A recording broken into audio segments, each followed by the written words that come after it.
Hello viewers, Iqbal international law services से हाजिर हूँ।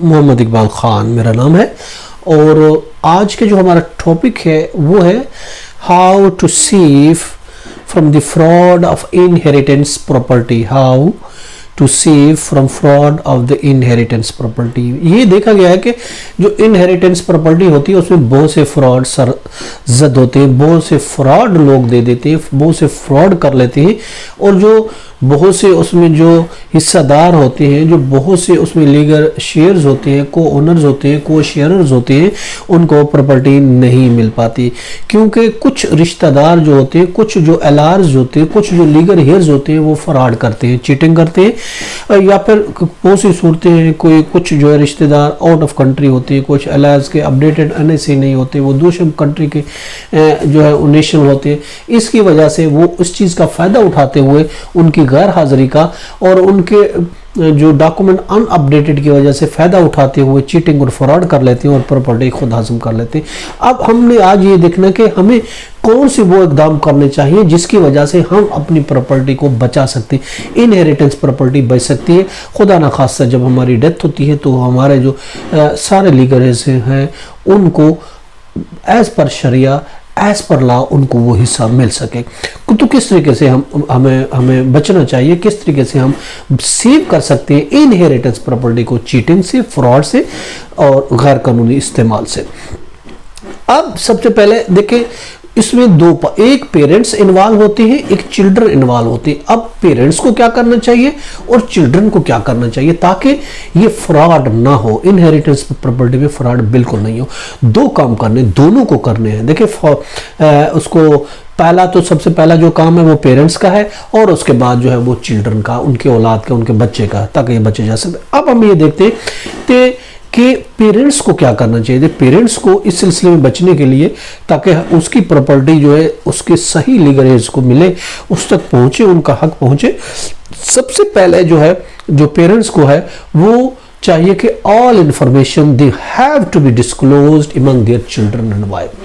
पहली जो सबसे इंपॉर्टेंट बात है वो उनकी जो भी प्रॉपर्टी है, उनकी जो भी जायदाद है, उसकी तमाम की तमाम मालूमात, तमाम के तमाम इंफॉर्मेशन उनको चाहिए कि वो शेयर करके रखें। कुछ ऐसे हस्बैंड होते हैं, कुछ ऐसे पार्टीज होती है, वो प्रॉपर्टी खरीदते भी हैं, लेते भी हैं, देते भी हैं, मगर सब चीज़ की मालूमात उनकी वाइफ को, उनके बच्चों को नहीं होती। उनके बच्चे वाइफ या तो दूर होते हैं, अगर दूर ना भी हो तो वो सबको नहीं बताते, वो बताना ज़रूरी नहीं समझते। ये सबसे बड़ी गलती है।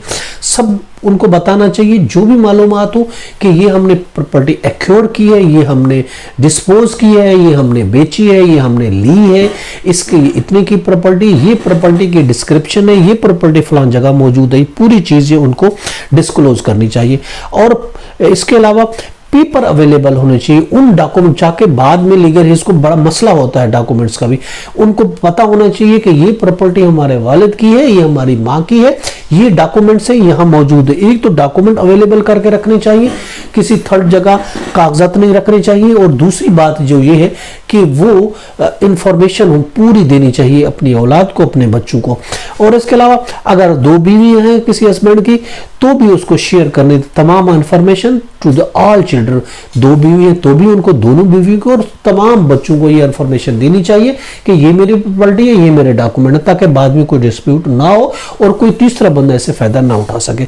समटाइम ऐसा भी होता है, कुछ बच्चे मिल जाते हैं, बहनों को हिस्सा नहीं देते या कुछ भाइयों को हिस्सा नहीं देते, चीट कर जाते हैं। तो अगर पूरी मालूमात हर एक के पास होगी तो कोई चीटिंग फ्रॉड नहीं कर पाएगा। या फिर ये भी है कि आप तकसीम भी कर सकते हैं, किसी के नाम प्रॉपर्टी है वो कर दें, एक बच्चे दो सबके नाम आप कर सकते हैं, बीवी के नाम कर सकते हैं, या एक तरीका ये भी है, या दोनों बीवी बच्चों को मालूमात दे दें या ट्रांसफर कर दें। दो ही तरीके, या तो पूरी इंफॉर्मेशन दे या फिर ट्रांसफर करके दें।